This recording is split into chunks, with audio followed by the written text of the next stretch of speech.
Juste une information. Est-ce qu'on est censé démarrer à 11h ou bien à 11h30? Quelqu'un peut me répondre? C'était prévu 11h, monsieur. 11h ou 11h30? 11h, 11h. 11h, d'accord. Ok, bon, je commence. Il est 11h10 à peu près, 11h08. Bon, j'ai ajouté 2 minutes. 11h08, c'est ça. J'ai ajouté 2 minutes. D'accord. Et puis on démarre. Il est 11h09. Juste une minute et on démarre. Apparemment, comme toujours, parce qu'il y a online, j'ai 28 bonhommes. Voilà, comme toujours. C'est pour ça que ça ne me dit rien, cette histoire d'online. Alors qu'en présentiel, j'en ai beaucoup plus. Séance de cours. J'ai ajouté une minute et on démarre. Donc, je commence à partager un petit peu notre document de cours. Euh, donc,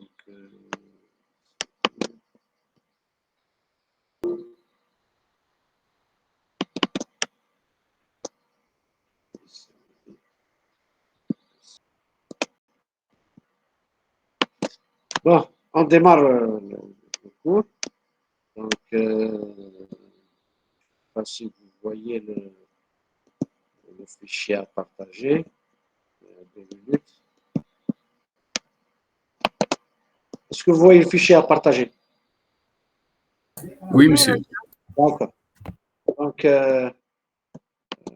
on s'est arrêté juste au démarrage la présentation des couches du modèle OSI. Donc, on a parlé un petit peu de cette couche physique, la première couche. Si on commence du bas, la première grande procédure, donc elle est censée être exécutée en premier lieu lorsqu'on reçoit des données à partir du support de transmission. Lorsque je reçois, j'exécute cette grande procédure. Et cela va de soi. Lorsque j'envoie mes données, je l'exécute en 7e rang, après l'exécution des 6 autres grandes procédures ou bien de 6 autres couches. Et vous vous rappelez, lorsqu'on parle du mot couche, c'est juste l'ordre d'exécution récursif, ni plus ni moins. D'accord? Donc, c'est surtout ça. Donc, dans cette couche physique, on a parlé un petit peu de ce qui se passe. Donc, c'est surtout une des principales fonctions, tâches à exécuter dans cette grande procédure. C'est surtout de transformer le bit 1 ou 0. Au niveau de cette procédure, on exécute un flux de données. Donc, lorsqu'on reçoit le bit 1 ou 0, on le transforme en NAND. Et donc, la procédure qui permet de transformer cette AND, donc dire par exemple, le, le bit 1, il faut que je l'envoie selon une onde avec, par exemple, si vous vous rappelez bien, l'onde, elle a trois caractéristiques. Elle a l'amplitude, elle a la fréquence et elle a la phase. Par exemple, par exemple, le bit 1, je l'envoie selon la fréquence 800 Hz et le bit 0, je l'envoie selon la fréquence, par exemple, 400 Hz. Donc, cette transformation, elle est prise en charge au niveau de ces couches physiques. Au niveau de ces couches physiques, on gère un flux de bits. Si vous voyez ici, donc je vais vous montrer comme vous voyez ici, un flux donc, de bits. Donc, l'unité d'information à prendre en charge, c'est le bit. Donc, au niveau de la couche liaison, donc, une fois qu'on reçoit ce flux de bits, donc, au niveau de la couche liaison, on ne le voit pas comme un flux de bits, mais comme un bloc de bits. Donc, sous forme bloc 1 de bits, bloc 2 de bits. Ce bloc de bits, c'est ce qu'on appelle la trame, le frame. Donc, vous allez me dire comment c'est-à-dire au niveau de la couche physique, je reçois un flux, c'est-à-dire tout un ensemble de bits. Comment au niveau de la couche liaison, il va repérer la trame numéro 1, puis la trame numéro 2. Et bien, dans ces flux de bits, il y a ce qu'on appelle un séparateur. Il y a un séparateur entre les différents bits. Le séparateur, c'est ce qu'on appelle le drapeau, le flake. Dans ce drapeau-là, dès qu'il reçoit le premier drapeau, c'est quoi le drapeau? C'est un ensemble de suites binaires. Par exemple, si je reçois la suite binaire 1, 1, 0, 0, 0, eh bien, je considère, une fois que je reçois cette suite binaire, je considère c'est le début de la trame. La même chose. Et il commence à constituer la trame numéro 1. Et puis, s'il reçoit une deuxième fois cette suite binaire 1, 1, 0, 0, 0, il dit que c'est la fin d'une trame et le début d'une autre trame. Donc, il repère les blocs de données en repérant ce qu'on appelle les suites binaires, qu'on appelle le drapeau, le flag. C'est-à-dire, dès que je la repère, hop, je dis, voilà, je commence à constituer ma trame. Je la repère une deuxième fois, il dit, hop, c'est la deuxième trame, c'est la fin de la première trame, et puis c'est le début d'une autre trame. Donc, au niveau de la couche liaison, l'unité d'information à prendre en charge, ce n'est plus un flux de bits, mais maintenant je vois ce flux de bits comme un ensemble de trames, ou bien en anglais, un ensemble de frames. Et puis, il y a cette notion au niveau de la couche liaison, on traite, c'est-à-dire la transmission, elle est traitée au niveau local. C'est-à-dire la couche liaison, cette couche liaison, comme vous voyez ici, j'ai dit cette couche est responsable de la livraison de train, et puis entre nœuds de transmission, pas à pas. Cette histoire de pas à pas, parce que lorsque vous allez envoyer une information d'un expéditeur vers un destinataire, donc il passe par différents nœuds de commutation. Il passe par les fameux routeurs. Et donc, lorsque je vais passer par les fameux routeurs, eh bien, au niveau, c'est-à-dire le routeur 1, c'est-à-dire de l'expéditeur vers le routeur 1, donc c'est ce que j'appelle le voisin. Donc, je traite le bloc de données au niveau du voisin. Et puis, du routeur 1 vers le routeur 2, vers la transmission, elle est voisine. Donc, je traite dans la couche liaison, elle est censée prendre en charge tout ce qui est voisin. Alors, qu'est-ce qu'elle fait comme tâche? Eh bien, on le voit ici. On le voit ici, les fameuses tâches. Adressage physique.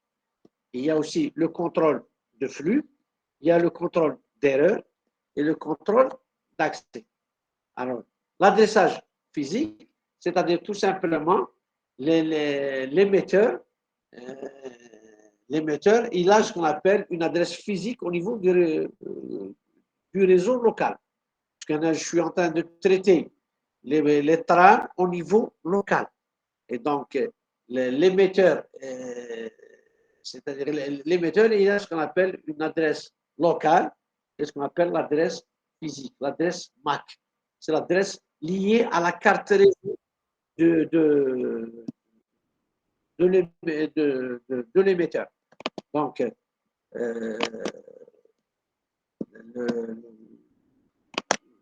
cet adressage physique, c'est-à-dire à ce niveau-là, l'adressage de l'émetteur, je le vois au niveau physique, au niveau d'adresse de l'équipement. C'est exactement, c'est l'équipement lui-même. Donc, il a une adresse propre à lui. Et cette adresse de l'équipement, elle est surtout viabilisée à travers de la carte réseau. Donc, ici, on gère le contrôle de flux. Alors, ce que j'appelle contrôle de flux, ce que je vous invite à écrire dans votre document, j'espère que vous avez le document au niveau de l'écran, mais que vous avez le document près de vous, ajoutez dans le contrôle de flux, c'est ce qu'on appelle, pour ajouter la phrase suivante, pour éviter la saturation. Donc, ajouter devant contrôle de flux, une petite flèche comme ça, pour éviter la saturation. Ajouter pour contrôle d'erreur, pour éviter les erreurs de transmission. Et donc, le contrôle d'accès, ajouter pour accéder au réseau. Donc, je répète, donc, dans le contrôle de flux, ajouter pour éviter la saturation. Donc, ajoutez ça dans votre document. Contrôle de flux pour éviter la saturation du réseau. Le contrôle d'erreur pour éviter les erreurs de transmission. Pour éviter les erreurs de transmission. Et le contrôle d'accès pour accéder au réseau. Est-ce que c'est bon? Silence total. Bon? Oui, monsieur. Ah, d'accord. Donc, quel est le rôle de ces fonctions-là? Alors, le contrôle de flux, c'est-à-dire, par exemple, c'est en mode, c'est-à-dire cette couche liaison, je peux être en mode émission, comme je peux être en mode réception. D'accord. Je commençais en mode émission. Alors, qu'est-ce qu'il fait au niveau de la couche contrôle de flux, au niveau de la procédure contrôle de flux? Eh bien, il va limiter le nombre de trames à envoyer. C'est-à-dire, s'il a, au niveau de sa mémoire secondaire, par exemple, il y a 50 ou 100 trames à envoyer pour le voisin, parce que dans la couche liaison, c'est l'envoi au niveau voisin, donc dans un réseau local, au niveau du routeur voisin. Alors, s'il a par exemple, 100 trames à envoyer, eh bien, tout simplement, il va limiter le nombre de trames. Il dit, voilà, je vais envoyer au maximum 20 trames et je m'arrête. Alors, vous allez me dire, pourquoi 20? Et les autres, qu'est-ce qu'il en fait? Eh bien, quand est-ce qu'il va les envoyer, les autres? Eh bien, dès qu'il reçoit un des accusés de réception positif, un des accusés de réception positif, des trames envoyées. Par exemple, il va envoyer 20, et puis parmi les 20, il va recevoir au niveau du routeur une trame qui dit voilà, la trame numéro 40 a été reçue positivement. Et bien à ce moment-là, il va envoyer la 21e. Et puis il reçoit une deuxième accusée de réception, par exemple la trame numéro 4, eh bien il va envoyer la 22e. Et puis, etc., etc. C'est-à-dire, à un moment donné, il ne peut envoyer que 20 simultanément. Donc, pourquoi on limite les envois? Un, pour que le récepteur puisse les accueillir, parce qu'il faut se poser la question, je vous envoie 1000 trames en même temps, est-ce que le récepteur est capable de les recevoir? Donc, on envoie déjà, on limite pour que le récepteur puisse les recevoir.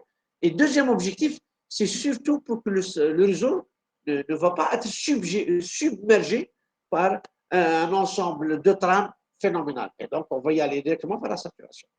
Donc, une des techniques qu'on va étudier très prochainement, maximum 3 semaines, c'est ce qu'on appelle la technique de contrôle de flux qu'on appelle Allow Windows. Allow Window. Alors, c'est quoi Allow Window? C'est une technique qui permet, voilà, de limiter les envois pour que le récepteur puisse les accueillir et pour que le réseau ne puisse pas être submergé par un nombre incroyable de trames. Voilà un petit peu le rôle de contrôle de flux. Il va limiter le nombre de trames envoyées dans le réseau au niveau voisin, au niveau entre routeurs voisins. Parce que la couche liaison, elle traite tout ce qui est entre routeurs voisins. Donc, voilà un petit peu le rôle du contrôle de flux de cette procédure, donc, qui est exécutée dans la couche liaison, dans la grande procédure de liaison qui prend en charge cette fonction, cette tâche de contrôle de flux. Alors ça, c'est la procédure contrôle de flux. Maintenant, la procédure contrôle d'erreur, eh bien, lorsque je vais envoyer une trame au routeur voisin, le routeur voisin, avant d'envoyer dans le prochain routeur voisin, pour arriver à la destination, eh bien, il va contrôler est-ce qu'il y a des erreurs éventuelles dans la trame reçue. C'est-à-dire, il ne va pas se dire, voilà, je vais l'envoyer jusqu'à la destination finale, et c'est à la destination finale de régler ça, et puis on ne se casse pas les pieds. Dès qu'il y a une erreur, c'est à elle de vérifier ça. Mais essayez d'imaginer que l'erreur va apparaître dans le premier routeur voisin. C'est-à-dire, autant, pour ne pas la laisser aller jusqu'à la destination finale, alors je la repère directement dans ce routeur voisin avant qu'elle aille à la destination finale et je règle le problème. Alors, les contrôles, les techniques de ce qu'on appelle de détection et de correction des erreurs au niveau des trames, donc ça a été proposé. Donc, comme les gens qui s'occupent de ça, c'est des gens, c'est surtout des matheux, mais ils travaillent en collaboration avec les informaticiens. Donc, on va les aborder. Vous allez voir, c'est des méthodes mathématiques. Donc, quand je dis méthode mathématique, ça a été testé, ça a été démontré. Donc là, il n'y a pas de problème si on les implémente. Ce n'est pas se dire, voilà, parfois elles détectent, parfois elles ne détectent pas. Alors, ces techniques se divisent en deux grandes familles. C'est ce qu'on appelle des techniques de détection des erreurs. C'est-à-dire, elle vous repère l'erreur, mais elle ne sait pas où. Elle vous dit que la trame reçue est erronée, mais elle ne sait pas exactement où. Donc, si on applique seulement les techniques de détection, alors que fait au niveau du routeur? Il trouve que la trame est erronée. Qu'est-ce qu'il fait? Il envoie tout simplement un message à l'émetteur lui disant que la trame reçue est erronée. Que fait l'émetteur une fois qu'il reçoit ça? Il réenvoie, c'est-à-dire il réenvoie la trame qui a été envoyée. Il la réenvoie. Et en la recevant pour la deuxième fois, le routeur fait le même travail. Alors, essayez d'imaginer qu'il va trouver qu'il y a aussi la même erreur. Il va faire le même boulot.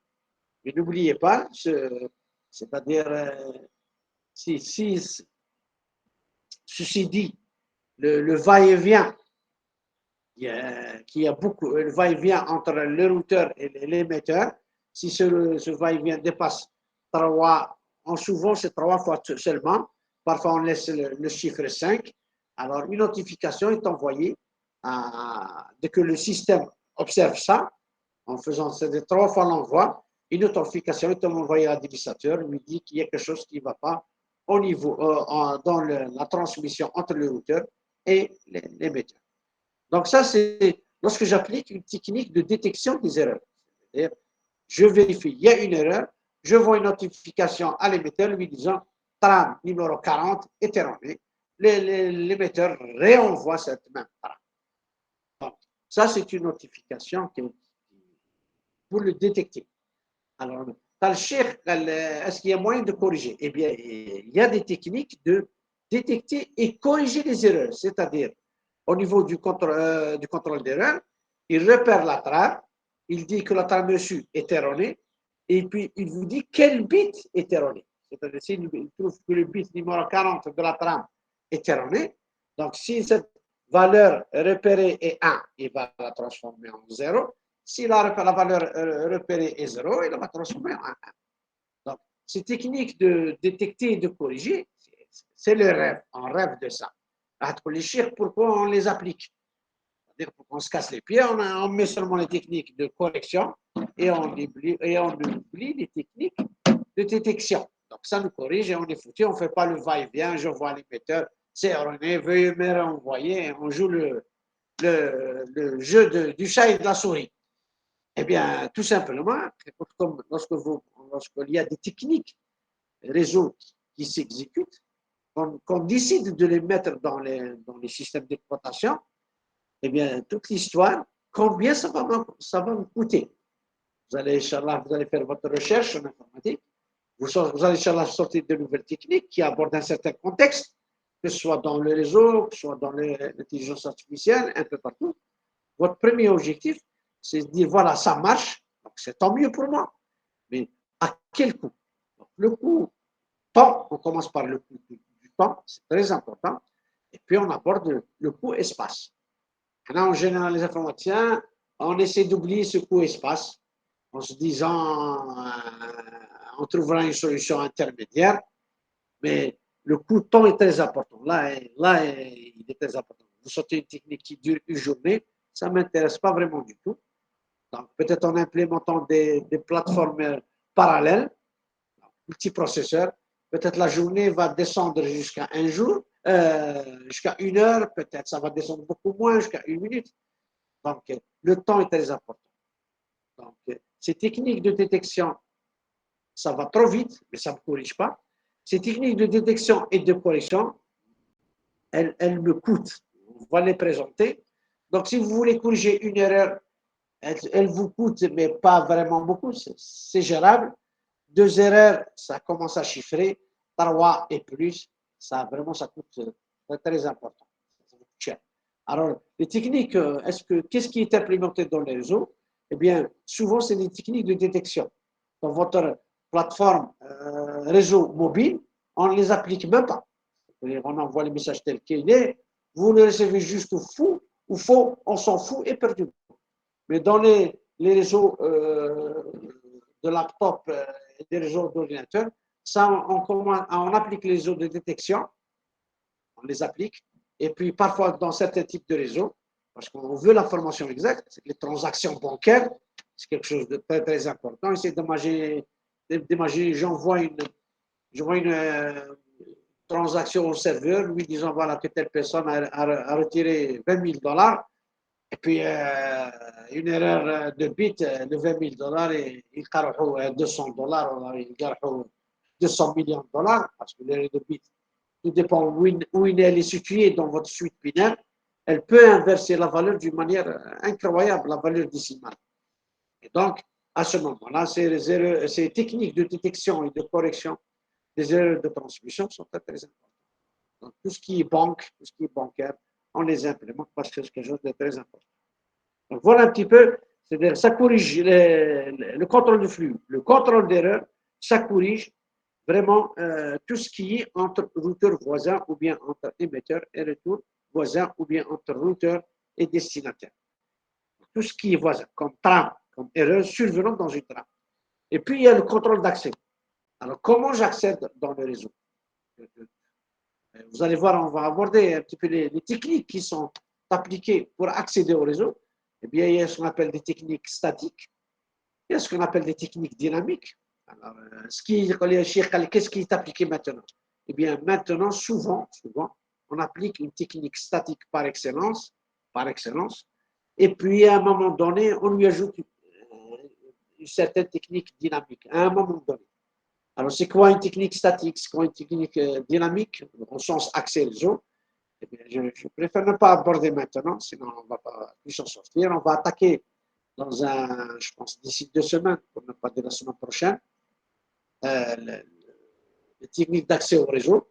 Vous allez voir que ce qui est utilisé par excellence dans les réseaux Internet, c'est ce qu'on appelle la TDMA, la Time Division Multiple Access,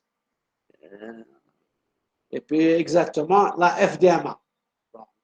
Je vous donne du temps pour accéder au réseau, ou bien je vous donne de la fréquence pour accéder au réseau. Et ce qui est appliqué par excellence, c'est la FDMA. Donc, on a la bande passante, la fameuse bande passante, et puis chaque utilisateur, par exemple, d'Internet, on lui donne une certaine fréquence dans laquelle il va y accéder. Donc, puisque cette bande passante, donc l'ensemble des fréquences dans lesquelles j'accède aux données est importante, donc plus que l'utilisateur au réseau aura un débit très important. Là, on a une bande passante de 80 gigaoctets, d'accord? وعندنا مثلا كيما احنا في الجزائر نقولوا زانتور de 40 مليون نقولوا 40 مليون عندهم الانترنت. Vous êtes bien d'accord avec moi qu'il y a 40 gigaoctets نقسموا c'est des milliards gigabits par seconde plutôt. La fréquence, j'ai dit des bêtises, c'est 40 gigahertz, la fréquence c'est du hertz. Et puis j'ai 40 millions d'utilisateurs de réseau, je divise par 40 millions, donc des 80 milliards, je divise par ces 40. Donc vous êtes bien d'accord avec moi, la bande passante est importante vis-à-vis de l'utilisateur. Et plus que cette bande passante est petite, et lorsque je vais la diviser par l'ensemble des utilisateurs d'Internet, eh bien la bande passante sera petite. Qu'est-ce que ça veut dire la bande passante sera petite? Eh bien le débit sera petit. C'est-à-dire qu'on a tout ce qui est lié à la valeur de la bande passante va influer sur le débit Et très prochainement, on va aborder une certaine formule qu'on appelle la formule de Shannon, qui dit voilà, si vous aurez une grande bande passante, le débit est très important. Si vous aurez une petite bande passante, eh bien, le débit va en pâtir. Donc, voilà un petit peu le contexte. Donc, au niveau de la couche liaison, on a ces 4 grandes tâches qui sont utilisées. Qu'est-ce qu'on va essayer surtout c'est-à-dire de voir en détail dans les cours qui suivent, c'est quoi exactement le contrôle fluide, comment ça marche cette procédure, comment ça marche le contrôle d'erreur et comment ça marche le contrôle d'accès. Voilà un petit peu les principales tâches exécutées au niveau de la couche liaison. Est-ce que c'est compris ou bien il y a des questions? Il n'y a pas de questions. Alors, j'attaque la couche réseau. Alors, la couche réseau, alors qu'est-ce qu'on voit ici? Alors, l'unité d'information à prendre en charge, c'est le paquet. Donc, le paquet. Alors, qui est entre l'émetteur et le destinataire. Et la même chose, c'est au niveau c'est-à-dire de routeur en routeur. Alors, que fait cette couche réseau? Donc, le paquet. Le paquet, c'est-à-dire chaque tram, lui correspond le paquet correspondant.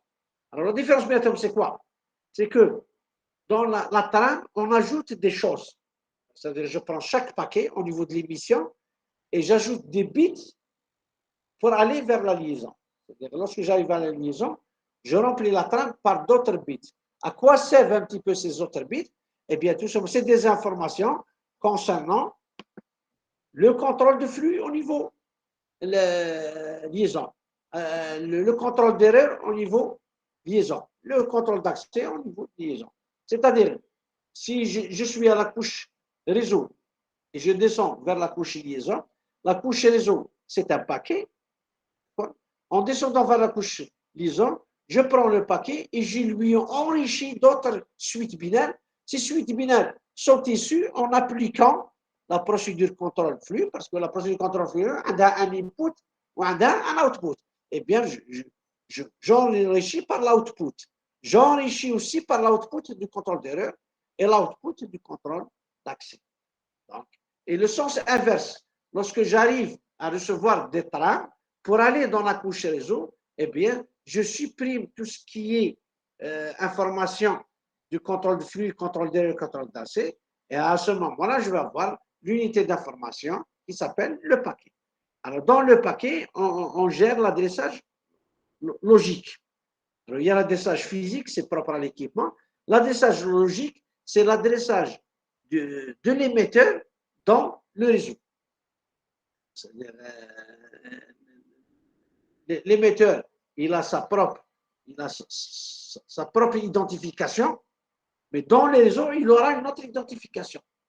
Donc, comment se fait cette identification? Elle se fait par un protocole de transmission, par une procédure de transmission qui s'appelle IPv4, donc la V6. D'accord. On va en parler de ce qu'on appelle les versions d'adressage logique 4 et les versions d'adressage logique 6. Et qu'est-ce qu'on applique ici? On applique le routage.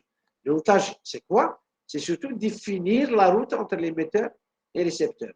Mais plus exactement, définir le routeur voisin.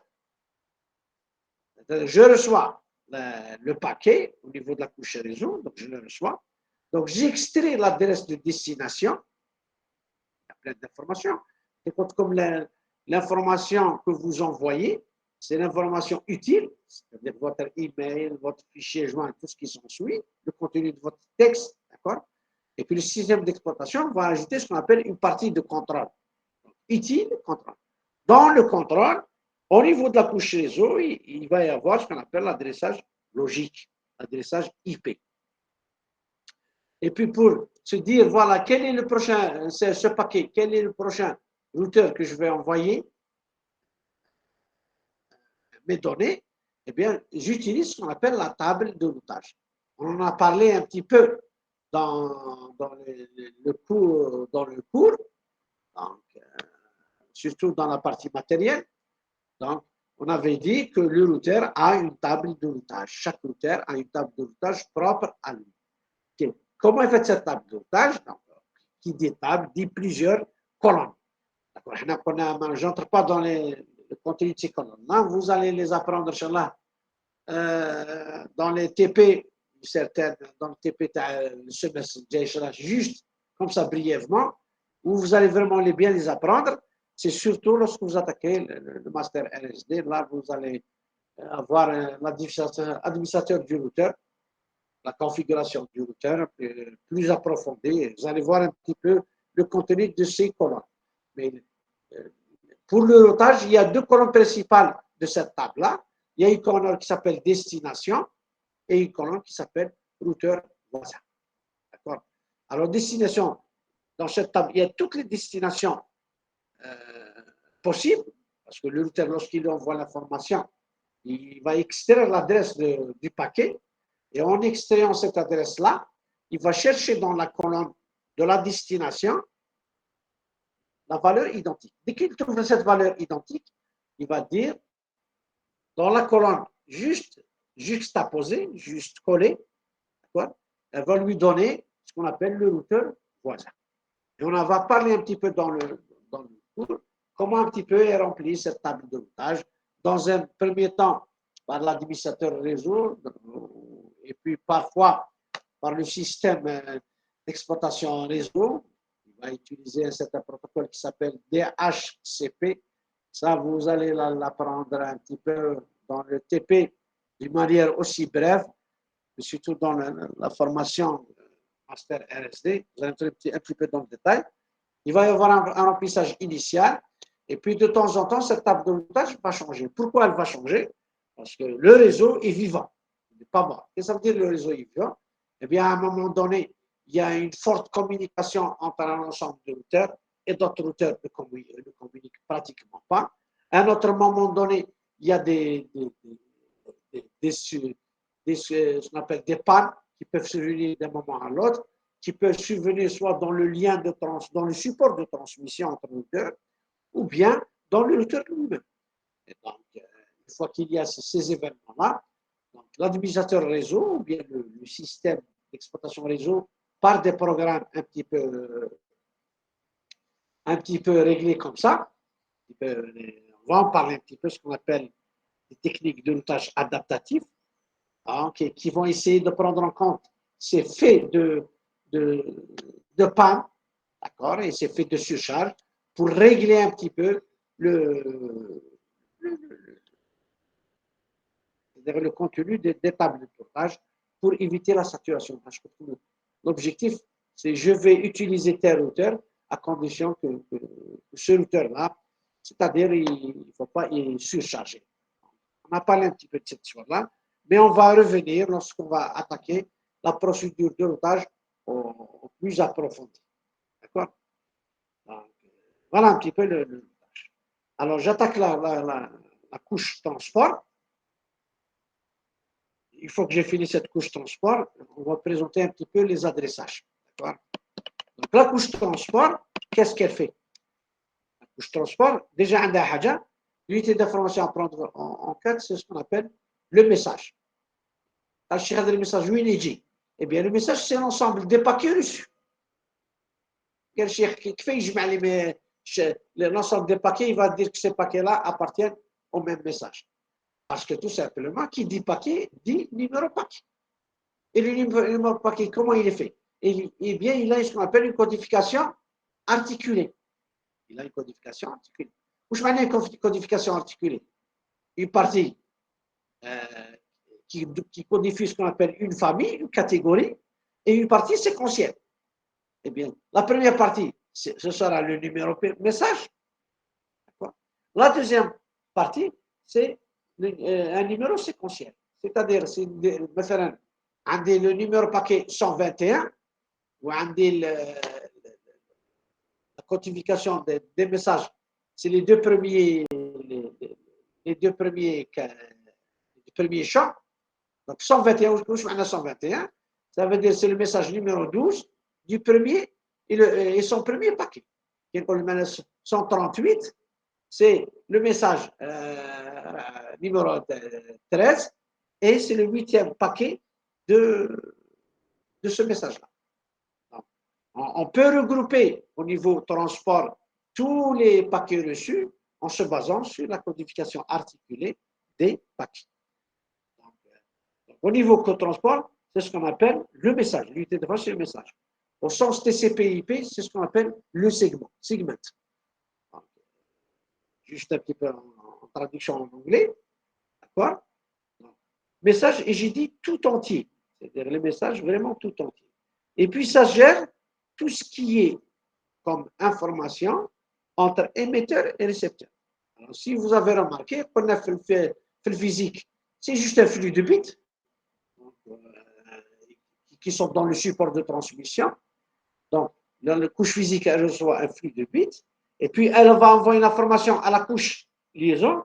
La couche liaison, elle va former cette trame. Elle va former cette trame à travers, c'est ce qu'on appelle, je reçois un premier flux de bits, et bien dès que je repère le flag, c'est-à-dire le drapeau, la suite binaire qui me dit voilà le débit de la trame, hop, il commence à constituer sa trame. Dès qu'il reçoit le deuxième flag, le deuxième drapeau, il dit c'est la fin du trame, c'est le début de notre trame. Donc au niveau liaison, il forme les trames. Au niveau réseau, il forme ce qu'on appelle le paquet. Le paquet, qu'est-ce qu'il fait? Eh bien, il va enlever tout ce qui est des bits en plus vis-à-vis du contrôle de flux, vis-à-vis de la détection des erreurs et vis-à-vis de la technique d'accès au réseau. Donc, il ne reste que le paquet.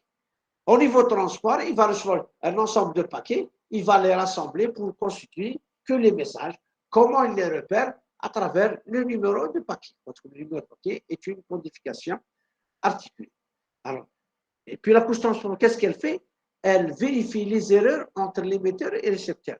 La couche liaison, il y a un contrôle flux, il y a un contrôle d'erreur, d'accord? Il y a déjà un zouj. Ou un zouj, ils sont, si vous remarquez, ils sont dans la couche liaison. Voilà la couche liaison. Ils sont là. Dans la couche liaison, il vérifie tout ce qui est entre routeur 1 et son voisin. Puisque qu'on a la couche liaison, elle vérifie le voisinage. Une fois que je constitue le message tout entier, eh bien, je vais vérifier, je vais appliquer la même fonction, la même tâche contrôle de flux, la même fonction contrôle d'erreur, mais entre le message tout entier. C'est-à-dire, au niveau du contrôle de flux, couche liaison, je vérifie les erreurs dans les trames. Maintenant, je vais vérifier les erreurs, non pas dans les trames, mais dans le message tout entier. J'applique cette fonction-là. On applique le flux. C'est-à-dire, le flux, comment est appliqué ici? Eh bien, je suis dans la couche transport au niveau émission. Attention, n'envoyez maximum 4 segments, donc 4 messages. Au niveau de la couche liaison, il ne parle pas de message. Attention, n'envoyez pas que 20 trames. L'unité d'information, elle change. Donc, il y a une limitation au niveau de couche transport en nombre de messages, en nombre de segments, et il y a une limitation de trames au niveau de la couche liaison, parce que l'unité d'information est utilisée, c'est au niveau. La même chose pour le contrôle d'erreur. Je vérifie l'erreur au niveau de la trame pour la couche liaison. Maintenant, je vérifie les erreurs pour la couche, dans la couche transport, dans le message, et non pas dans la trame. Voilà un petit peu. Ce n'est pas une répétition, c'est une deuxième vérification au niveau de l'unité d'information à traiter. Liaison, c'était la trame. Maintenant, c'est le message tout entier, le segment tout entier. Alors, il y a une troisième tâche, c'est l'adressage point de service. Eh bien, dans la couche transport, à ce moment-là, c'est-à-dire vous pouviez utiliser 2 envois en parallèle. À un moment donné, vous voulez envoyer des informations, un fichier, en utilisant un protocole qu'on appelle le FTP. Les gens, Unix, ils auront à toucher la commande Unix qui s'appelle FTP. Donc, c'est une fonction protocole réseau, file, transfert, protocole. Donc, vous pouvez envoyer vos fichiers. Donc, dès que vous déclenchez ce FTP-là, il va vous demander le login de la machine dans laquelle vous voulez envoyer votre fichier, ou bien vous voulez accéder à la machine pour piquer un de leurs fichiers de la machine. le login et le password.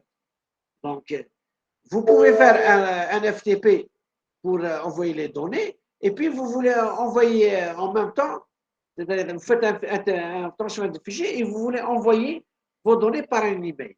Eh bien, à ce niveau-là, c'est-à-dire le niveau de la couche transport, c'est-à-dire cette liaison-là, elle peut vous autoriser à faire plusieurs envois en même temps.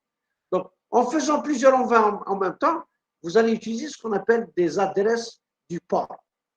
Tout simplement. Puisque vous faites un envoi parallèle, eh bien, on vous affecte ce qu'on appelle adresse port. Quand vous envoyez votre donnée à travers ce port qui existe dans votre carte réseau. Et vous pouvez faire un deuxième envoi en parallèle en utilisant telle adresse du port.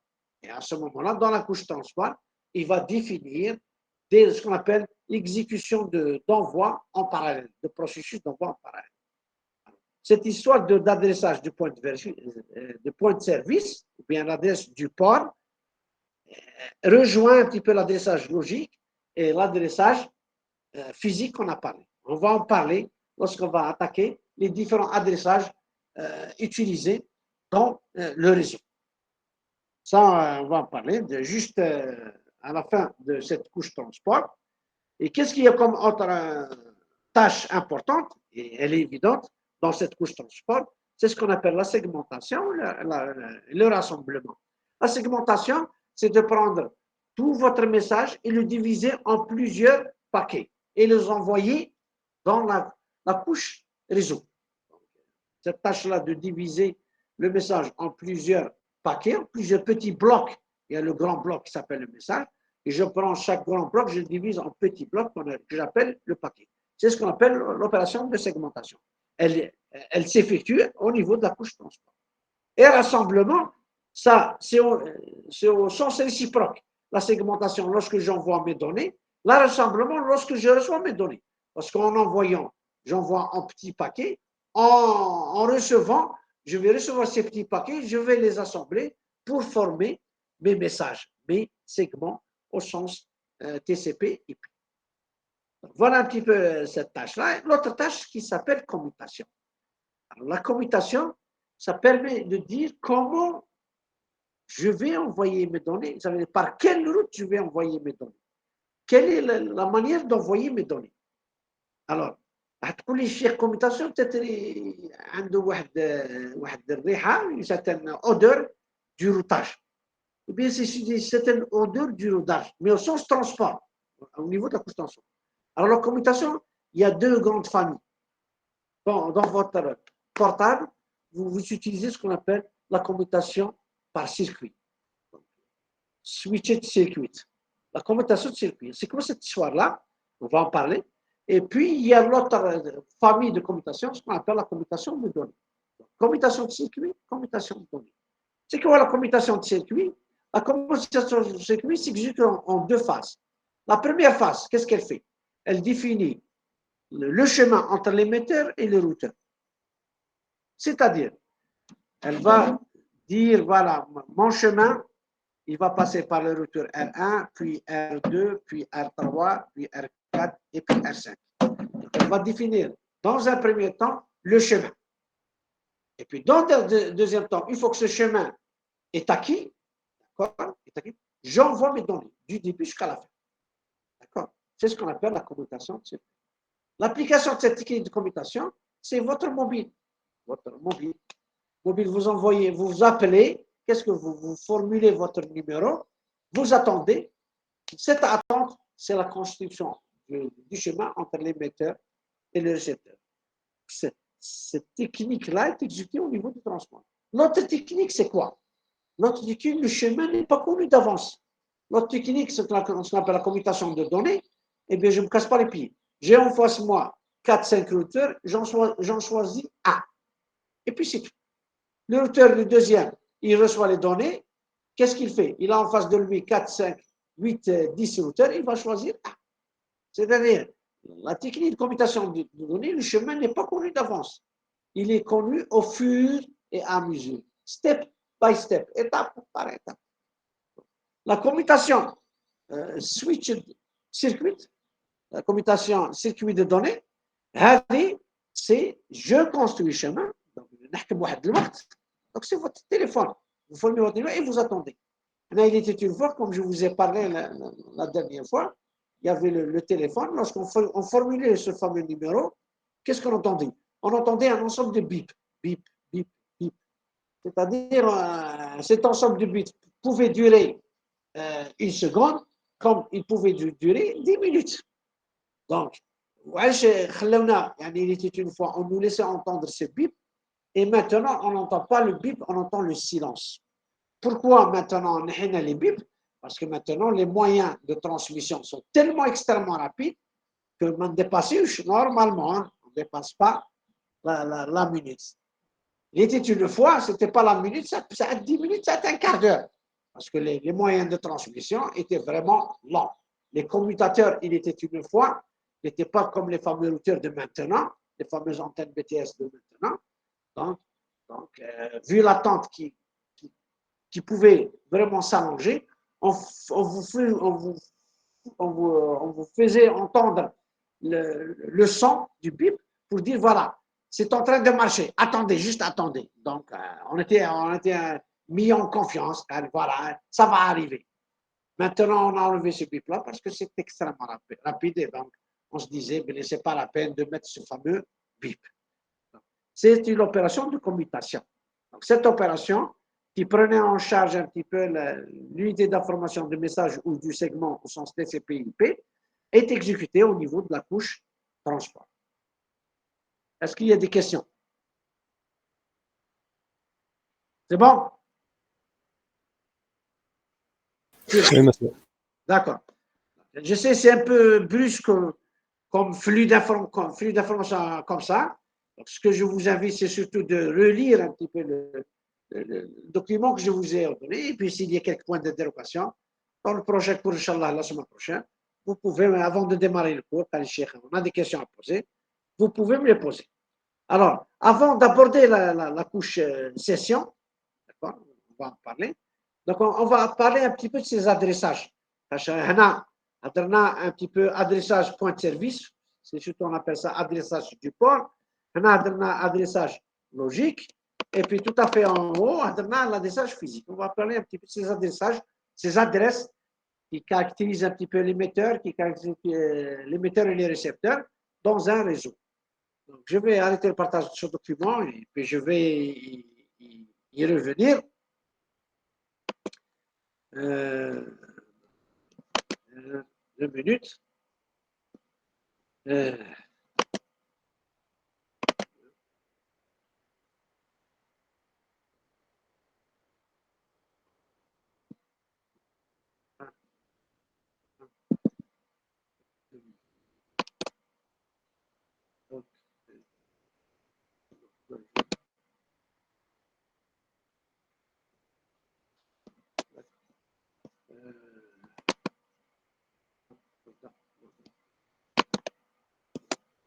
Voilà, je pense que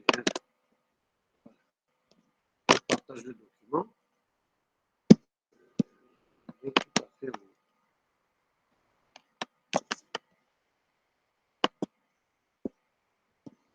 Est-ce que vous voyez le partage? Oui, monsieur. Voilà. Alors,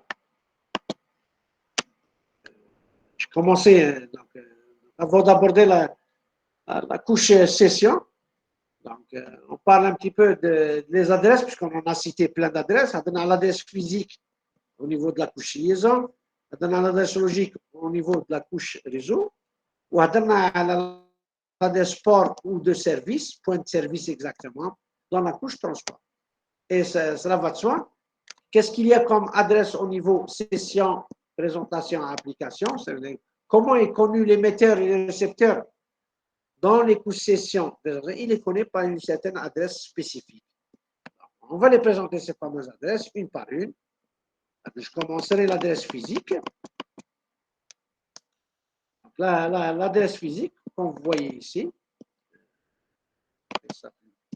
L'adresse physique, c'est déjà la taille adresse, sa taille.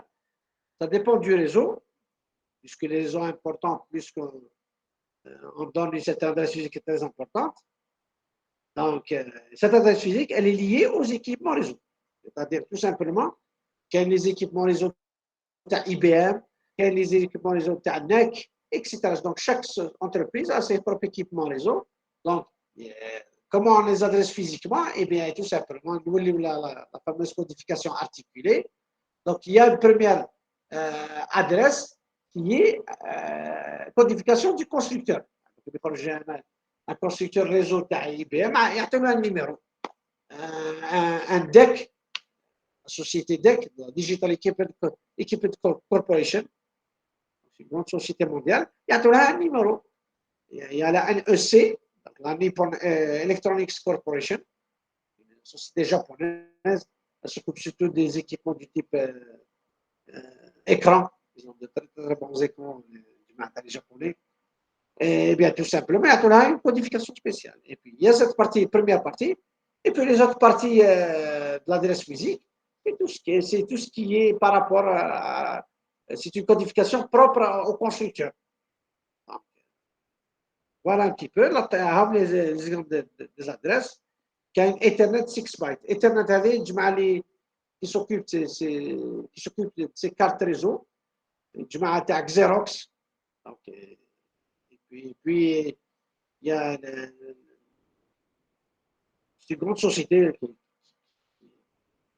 qui a été vraiment établie depuis X-temps, c'est dans les années 50. Par autre chose que l'informatique, et puis dans les années 60, ils ont basculé vers l'informatique. Donc, on a des cartes réseau du type Ethernet 6 bytes. Et la codification, elle se trouve sur 6 octets. Le byte en anglais, c'est octet. Il y a la même chose, la carte Xerox. Donc, la même chose, c'est 1 byte. C'est du type local talk, c'est sur un octet. Donc, voilà un petit peu les adresses physiques. Ça c'est utilisé propre aux équipements réseau des constructeurs. C'est au niveau adresse physique. C'est-à-dire, j'entre vraiment l'équipement lui-même. Mais cet équipement lui-même, dès qu'il entre dans le réseau, dès qu'on connecte le réseau, on lui donne une autre identification. Il dit, voilà, dans ce réseau, voilà comment il est connu. Donc, dans un premier temps, on a sorti ce qu'on appelle l'adresse IP V4, utilisant le protocole Internet Working Protocol. Donc, l'adresse IPv4, si vous voyez, elle est, comme on en a parlé un petit peu, c'est une taille de 32 bits. 32 bits que عاملين هذو. Comme vous voyez tout à fait en bas, c'est un exemple. C'est 00110011 point une autre suite de 8 bits. Point une autre suite de 8 bits. Point une autre suite de 8 bits. Donc, c'est 4 groupes de 8 bits. Donc, séparés par d'autres ou bien par. Voilà la codification, ce qu'on appelle une codification binaire. Et puis, la correspondante de cette suite binaire 0011001, sa correspondance, c'est 111. Le deuxième, c'est 56. La valeur, c'est la valeur entière, 45, 18. Donc, c'est une notation décimale. Donc, souvent, bien sûr, la machine, elle comprend que ça, le binaire. Au niveau humain, c'est-à-dire lorsqu'on va vous afficher dans votre environnement réseau, de votre équipement réseau, on ne va pas vous afficher cette suite binaire, on va vous afficher cette adresse IP qui est là. Donc, c'est 2 puissance, le nombre d'adresses qu'il y a dans cette codification de 32 bits, c'est 2 puissance 32, c'est 4,3 milliards d'adresses. Donc, dans un premier temps, c'est un grand nombre. On se dit, bon, ça va suffire pour les gens qui utilisent l'Internet, mais on s'est faussé. On est tombé dans le fond. Quand on est tombé dans le fond, on va en parler tout à fait en bas. Le MOFID, ça n'a pas suffi. Donc, les gens d'informatique ont introduit ce qu'on appelle la version 6. Et la version 6, qu'est-ce qu'on a fait? On a doublé. C'est-à-dire l'adresse, au lieu que ça soit sur 4 groupes, elle va être sur 8 groupes. Chaque groupe, مش عنده 8 bits, عنده 16 bits. On a doublé, tout simplement. On a dit sur 128 bits. Donc, ce sera 8 groupes, donc 4 fois 2. Et la 8 bits est de 9 fois 2, 16 bits. Donc, le nombre d'adresses qu'il y en a, c'est 2 puissance 128 et non 2 puissance 30. J'ai donné à peu près un chiffre comme ça, c'est 3,4 fois 10 puissance 38. C'est des milliards de milliards. C'est-à-dire on ne se casse plus les pieds. Cette fois-ci, on va tomber, mais ça ne va pas marcher. C'est-à-dire, on peut avoir pour chaque personne, non pas on peut lui affecter 10 adresses, mais on peut lui affecter minimum 1000 adresses. Et ça va marcher pour chaque personne de la Terre entière. Donc, on a augmenté plus qu'il faut pour ne pas tomber dans le piège d'achat mouvement. Alors, l'adresse logique. Alors, la valeur de chaque groupe, dans les 4 groupes, la version 4, c'est entre 0 et 255. Parce que chaque groupe a la taille 8 bits. D'accord?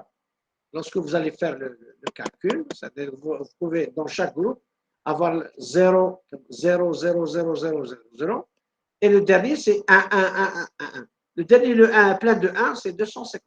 Bien sûr, le premier, c'est 0, 0. Alors, les gens, tu as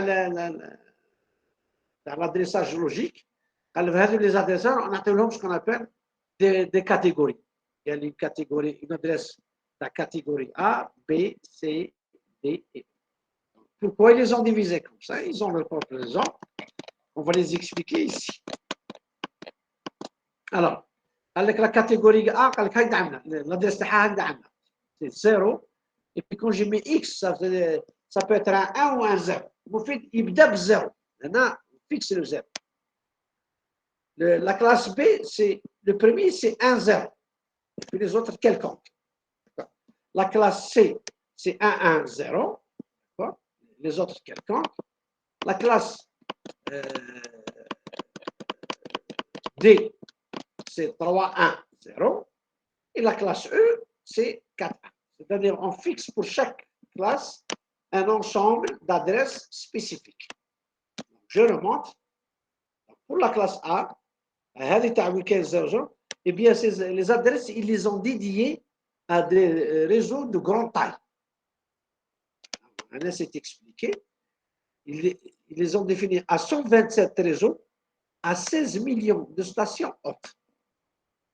Alors comment on repère c'est quoi une adresse haute? C'est vous-même, c'est vous en tant qu'utilisateur. Et puis les réseaux Natello, l'adresse du réseau Natello, c'est entre 0 et 27. C'est-à-dire la première catégorie qui est là, la première catégorie, ça définit l'adresse du réseau. Ou l'adresse du réseau à 0, et les 3 autres catégories, c'est ce que j'ai défini, l'adresse d'un utilisateur de ce réseau-là. C'est pour ça que j'ai dit, notation décimale du groupe 1, c'est entre 0 et 27. Adresse haute, codification articulée sur 3 groupes. L'adresse haute, c'est vous-même, en tant qu'utilisateur de ce réseau-là. Donc, vous appartenez soit au réseau 0, on n'utilise pas en général le réseau 0. Le 0, c'est surtout en mode diffusion. On va en parler. C'est-à-dire, vous allez voir ça surtout dans le TP. Et le TP n'est pas avec nous. Dommage, j'aurais aimé qu'il soit avec nous. Bon, on nous l'a enlevé, je ne sais pas. Qu'est-ce qui leur a piqué? Ça marchait très bien, le mode du réseau. Mais les faisait du maximum comme ça. Mais le easy, ça s'occupe un petit peu des systèmes d'information. Et puis, on vous donne l'essentiel du réseau. On est sur le module. Je ne sais pas pourquoi ils ont comme ça éparpillé sans commentaire. Mais je pense qu'ils font. Vous faites tout mal comme vous allez apprendre des choses. Calmement avec une certaine manière. Moi, j'aurais aimé que le TP soit avec nous. Mais dommage. Donc, l'adresse 0 c'est surtout lorsqu'on veut diffuser une chose. C'est le système d'exploitation qui chauffe là dans un bloc, un groupe 000, il se dit voilà. Dès qu'il a lu ça, c'est-à-dire qu'il va prendre les données, il va les diffuser à toutes les autres stations. Les adresses du réseau, du fameux réseau, ça commence du 1. Donc, adresse haute, il y a adresse haute, c'est les 3 autres. C'est pour ça le réseau a une taille de 16 millions de stations, parce que c'est les 3 autres groupes. Donc, comme 8. Donc, c'est de puissance 24. D'accord? Donc, vous allez avoir un nombre de combinaisons qui caractérisent les stations qui appartiennent à un réseau donné. La classe B, vous voyez la case 1, puisque ça commence à 10, 0. Donc, c'est des réseaux à moyenne organisation, donc de taille moyenne. Donc, il y en a qui trouvent la combinaison 10, 0 et les autres, c'est quelqu'un. Donc, au moins pour eux, la codification des réseaux, ce n'est pas le premier groupe, c'est les deux groupes, c'est ça que ça codifie les réseaux. Je trouve les deux premiers groupes, est-ce que classe A, classe B, classe C, c'est les deux premiers groupes, la station, elle est codifiée sur les deux autres groupes. La classe A, c'est un seul groupe pour codifier le réseau et les autres, les stations de ce groupe-là. La classe B, c'est les deux groupes pour codifier le réseau et puis les deux autres pour codifier les stations qui appartiennent à ce réseau. D'où ce fameux calcul de 16 000 réseaux. Donc, le nombre augmente, ce n'est pas comme ici. Parce qu'on a un nombre de combinaisons, on a 8 et 8. Donc, 2 puissance 16, donc j'ai un grand nombre de combinaisons. Et puis il reste les deux autres, donc ça va. Soit ça va diminuer. Je n'ai pas 16 millions de stations. Un dérive de groupes pour jouer sur les stations appartenant à un groupe. Donc on a à peu près les 65 000 stations. Donc voilà. L'adresse du groupe 1, c'est entre 0 et 27. L'adresse du groupe, l'adresse du groupe 1, on a pour la classe B, ce sera, il y aura 0,127. il va démarrer de 128 à 191. Voilà. L'autre, il dit zéro. Donc, avec toutes les combinaisons, avec مثلا 0, 0, 0, 0, 0, بعدك 0, 0, 0, 1, بعد عندك 0, 0, 1, 0, avec tous les autres 0. Les combinaisons, il va diminuer. Maintenant, je vais avoir 16 000. Donc, la valeur du groupe, ce sera du 128 à 191. C'est-à-dire le premier groupe qui chauffe, sa valeur, elle est maintenant pour le 130, à la balise, c'est classe B.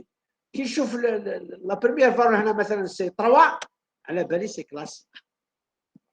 Pour la classe C, c'est les réseaux à petite organisation, donc de petite taille. Et donc, comment se fait la combinaison? Les trois premiers, les trois premiers, c'est la codification du réseau, et il ne reste que le dernier.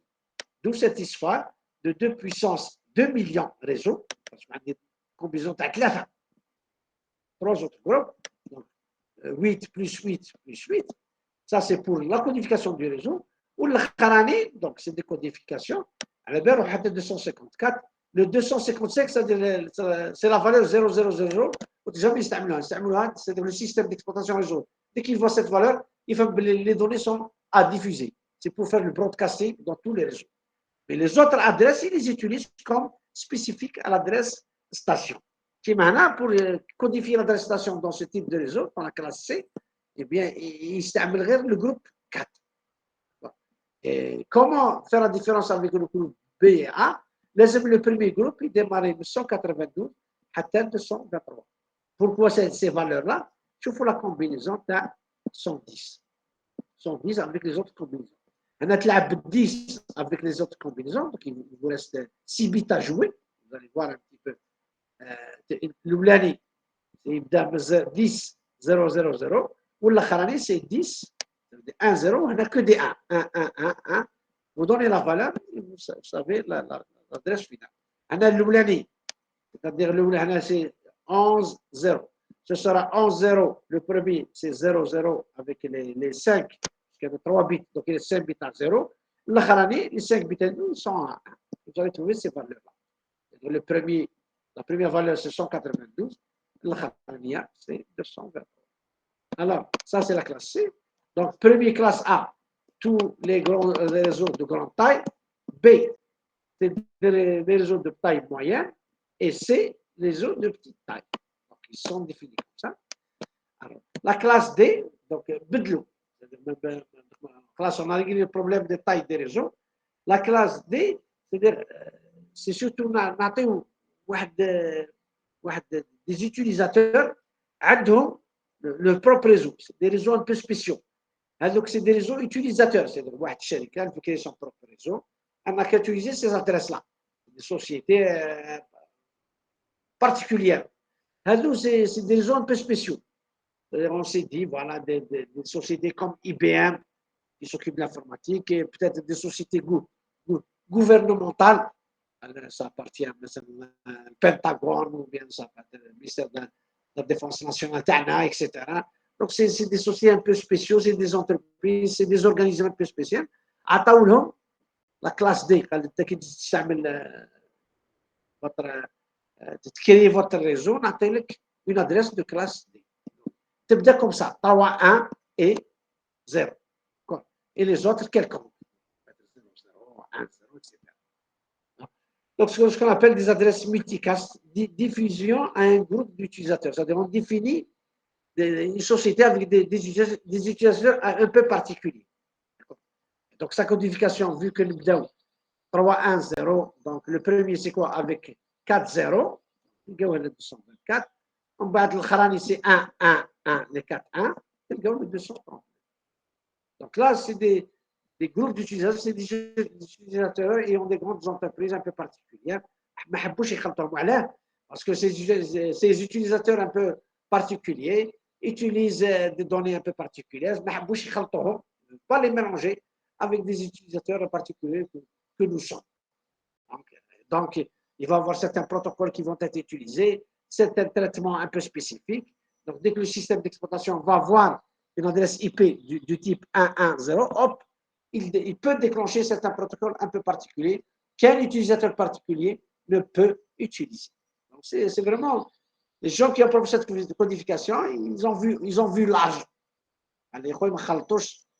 N'importe qui avec n'importe qui, ce qui est tout à fait normal.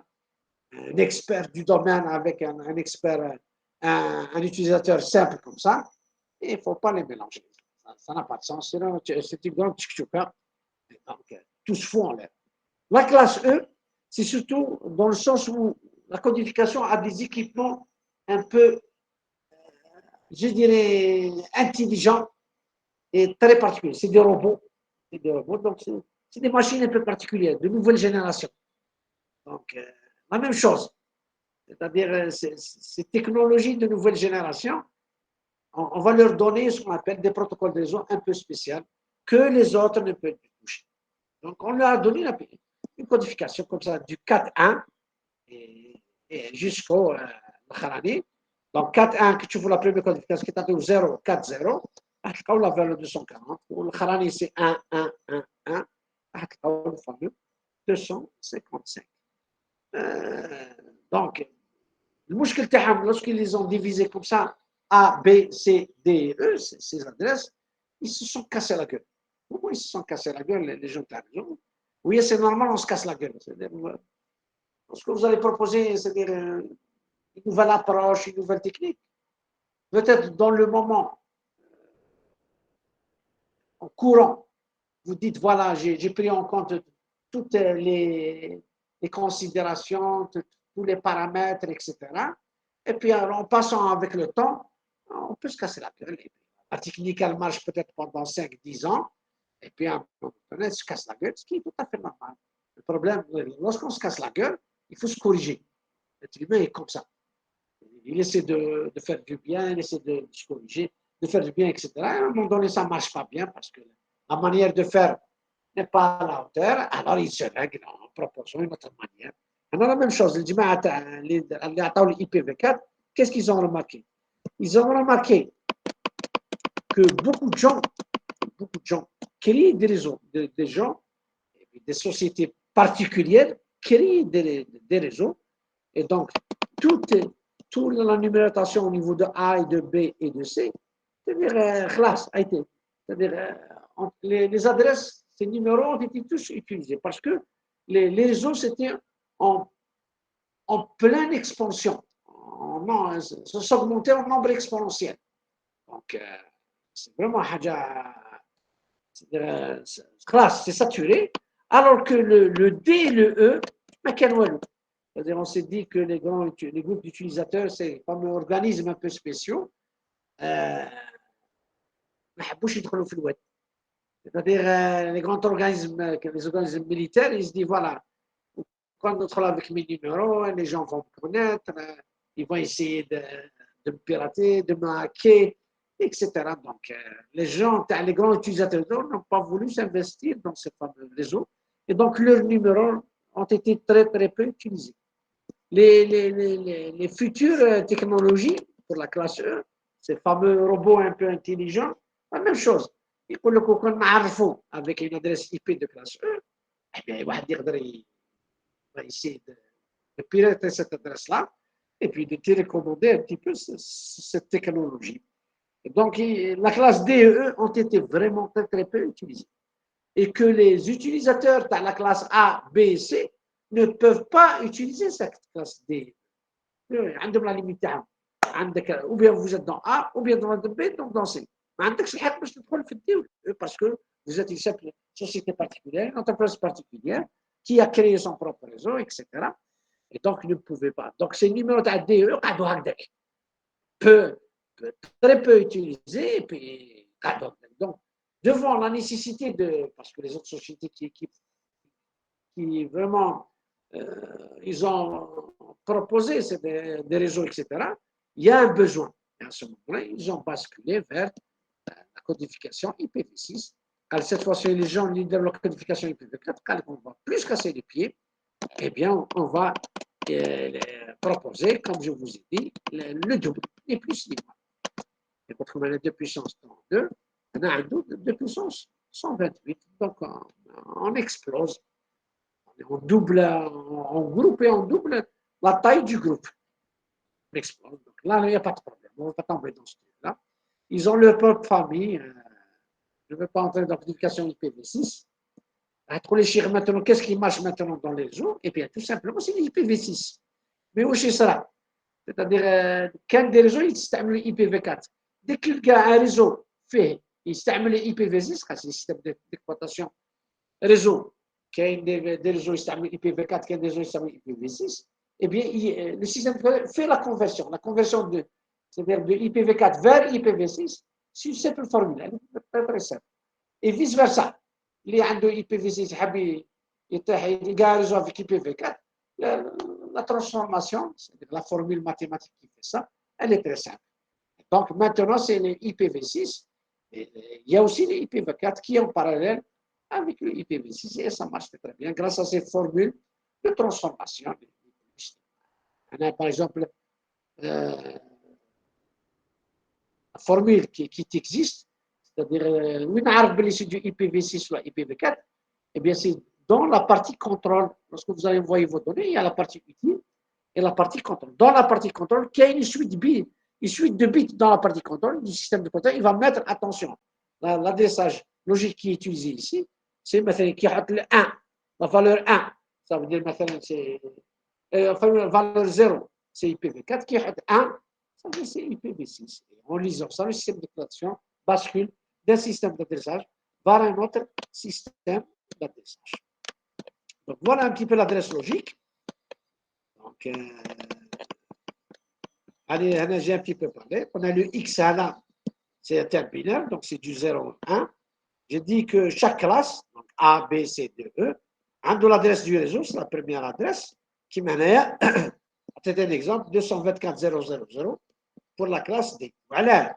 La classe D, quand la classe D, si vous lisez tout à fait en haut, la classe D, c'est de 224 à 239 pour le groupe 1, l'oulani. Or, on a dit 224. D'accord? Donc, ça appartient à la classe D.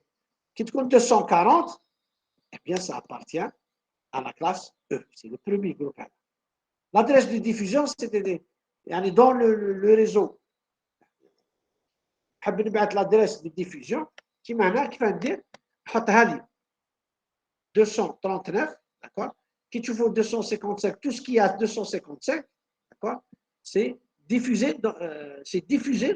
dans le réseau de 239 وهنا 250 c'est pour la classe c'est le mode de qui تقول les valeurs هذا واش معنى 255 c'est 1 1 1 tout est à 1 tout est à 1 tout est à 1 d'accord هنا tout est à 1. Tout est à 1, tout est à 1. Ça veut dire le 8 est 4, 4 groupes. Le deuxième groupe, la suite binaire est à 1, c'est ce qu'on appelle le 250. La diffusion, c'est tout ça, c'est diffusé dans le réseau. Il y a 250. La même chose ici. Par contre, le 0, ça repère, quand tout est à 0, je repère l'adresse du réseau, l'adresse du réseau. Le réseau, هذاك الريزو عنده les hôtes تاعو les stations تاعو. Et bien le premier مثلا c'est 240.0.0.1.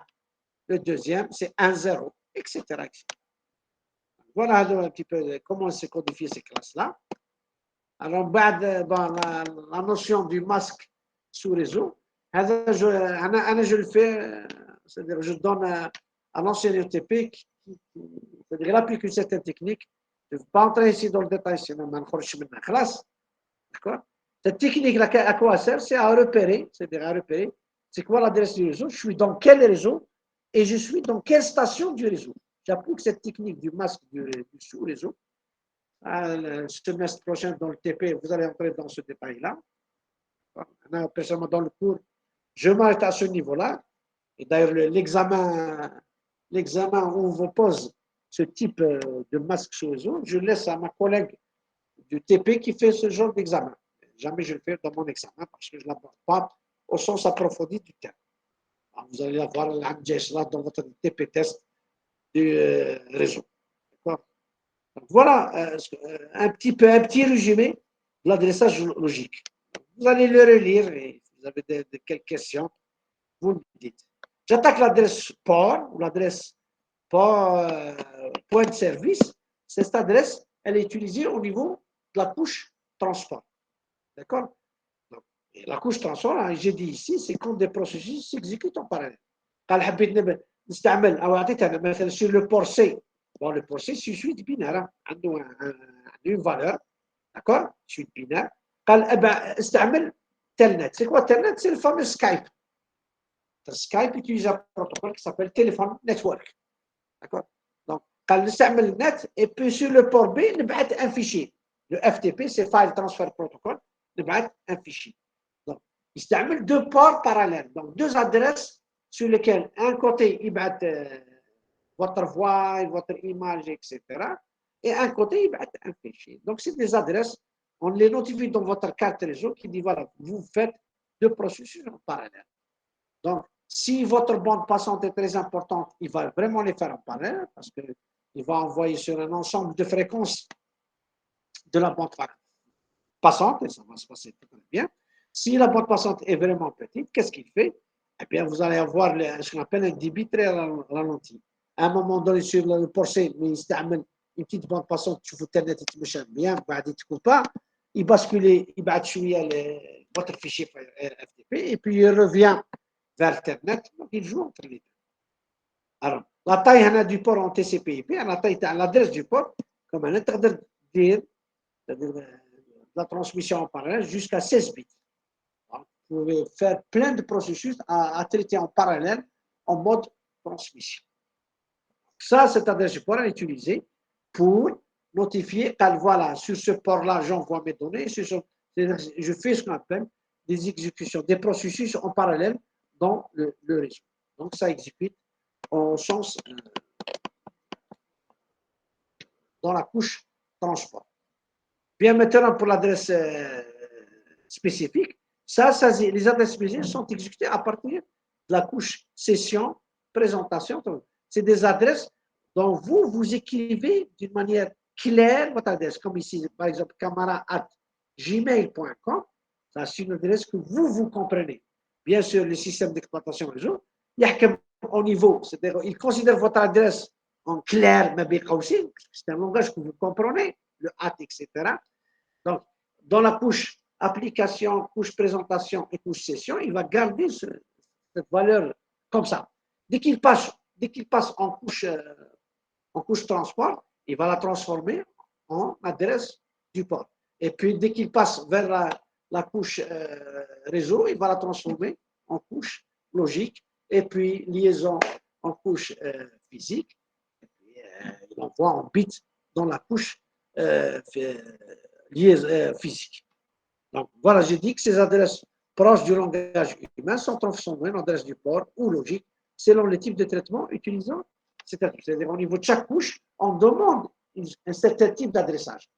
Dans chaque couche, à la RANIF transport, on demande l'adresse du port. À la RANIF réseau, je demande l'adresse logique. À la RANIF liaison, je demande l'adresse physique.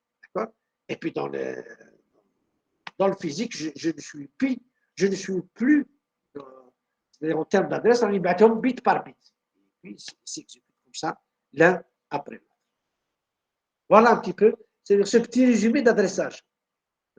J'aurais pu détailler, mais comme l'objectif, c'est d'arriver à la fin du semestre que vous ayez une idée générale. Donc, si vous avez des questions maintenant, elles sont les bienvenues. Sinon, vous lisez. Donc, je vais envoyer ce document. Vous ne l'avez pas dans le document. Donc, je vais vous l'envoyer. Votre délégué va vous le partager. Si vous avez des questions, il n'y a pas de problème. Je vais aussi vous envoyer la fameuse série TD. D'accord, Inch'Allah, on va commencer un petit peu à lire, attaquer une partie. Et avec cette partie du cours, on va essayer de faire le premier exercice. Est-ce que vous avez des questions? C'est bon? Oui, monsieur. D'accord. Donc, c'est-à-dire on a commencé à 11h, donc il est midi 30. Est-ce que vous j'ajoute des choses ou la classe? Là, عندكم un autre cours. Est-ce qu'il y a une autre séance? لو واحد ما حاب يهضر؟ الشيخ ديليغا على باله ما الديليغي هو اللي ما على بالكمش. قولوا يعطي خلاص راه هي ورا الديليغي راه ساكت ولا ما جاش. ها يا سعيدي ولي رومبلاسي لو فيس ديليغي ولا شابيل با ديليغي نيميرو 2 يهضر ولا ما يهضرش؟ اسكو vous avez des séances après ولا ما عندكمش؟ ما يهضروش والله غير وحدكم. نورمالمون ريان شيخ. ما درتو غير عندكم ولا ماتيني باك؟ ولا ما قلتليش c'est-à-dire si on pouvait faire le TD enfin معليش فهمنا على نهار الاربعاء ان شاء الله on va le faire بالاربعاء ان شاء الله. خلينا نصاري j'ai fait une séance 1h30 je pense c'est suffisant à peu près 1h30 pour ne pas dire 1h20 comme ça. Je suis en retard par rapport à 11h. Donc on s'arrête ici. Donc je vais vous envoyer les documents à votre délégué avec le TD Inch'Allah. Et puis là, on va essayer de commencer un petit peu le TD. Un petit cours comme ça et on attaquera le TD. OK? Voilà. Voilà, j'ai fini la séance. Bien, je dis au revoir. Allez, salam alaikum.